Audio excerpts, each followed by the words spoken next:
Elamumess on selle poolest fantastiline ettevõtmine, et siin on võimalik maju imetleda nii seest kui väljast ja siin on võimalik ka rääkida nende inimestega, kes on selle maja ehitanud, loonud, kavandanud.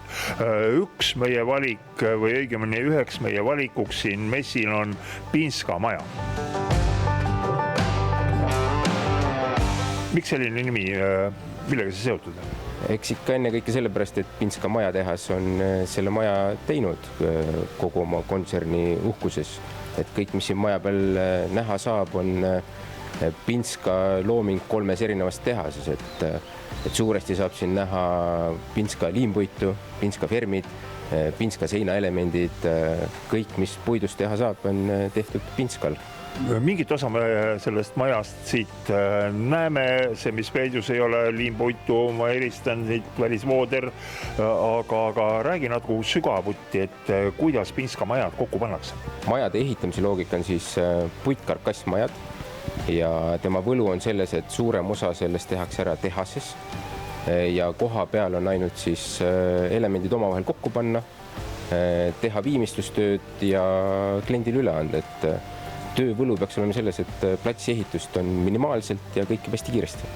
Mis nagu maja tellijale see pluss on, et kui maja osad detailid tulevad tehasest? Kõige suurem pluss on ikkagi rahas. Et siis kõik töö, mis tehakse tehases, on tunduvalt odavam kui platsi ehitustöö. Selle maja puhul on väga hästi näha, kuidas põhimaja 2 korrust on tehtud siis seinaelemendid, katuseelemendid, vahelaelemendid. Tänase ilma taustal viskas jälle sortsu vihma, et see on ju ka tegelikult tehase üks pluss, et maja paigaldamise käigus ei saa praktiliselt üldse vett. Võiks öelda, et kõige suurem pluss, ehk siis et see, et klassikaline eestlane mõtleb, et ehitamine peab käima nii, et alustame kevadel, et talveks saaks sisetöid tegema, siis elemente moodulmaja puhul see absoluutselt ei kehti.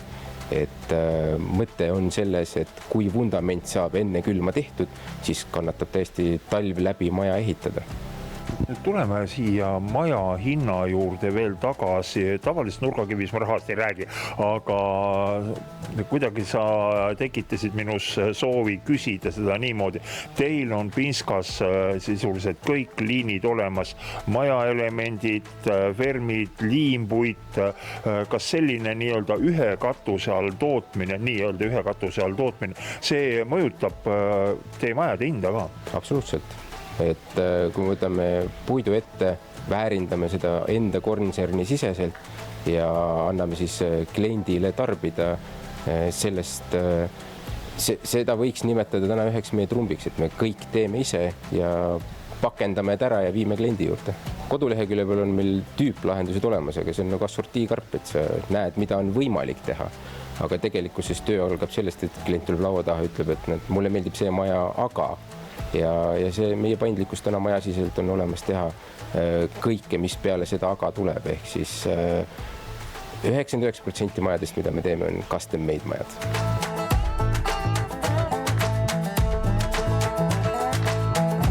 Pinska ja liimpuit, ütleme, kui palju ja kus kohas liimpuitu üldse kasutatakse, kui suures formaadis te seda teete? Pinska teeb liimpuitu ikkagi väga suurtes formaatides, et meie praegult käimas olevatest projektidest suurim on äkki siin Tallinna linnas Punane tänav 68, kus me tegime siis 15 tala kogu mahuga 150 kuupi, võib-olla inimese jaoks need kuubid midagi ei ütle, aga siis sille tuleb seal 30 meetrit, et see on võib-olla kõige suurem asi. Väga paljud inimesed mõtlevad selle peale, puidust maja, tuleohtlik maja, ma teen parem betoonist ja võib-olla ka terasest.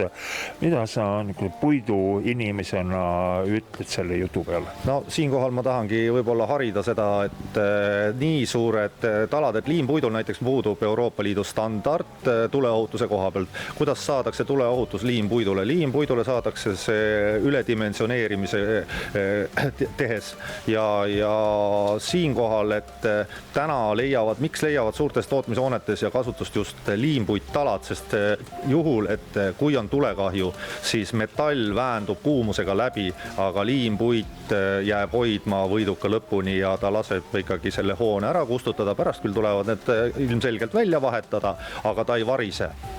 Kui palju siin messimajas liimpuitu on kasutatud ja mis kujul? No selles majas tegelikult oleme me tahtnud ära kasutada kõik meie Pinskas tehtavad võimekused, et võib-olla siin pärast suurtes kaadrites ka paistab, et siin on postid on liimpuidust, mis on tehtud massiivsed. Nende eesmärk siin ei ole hoida mingit tohutuid raskuseid, vaid see on kõik visuaalne, et näidata, mida me suudame teha.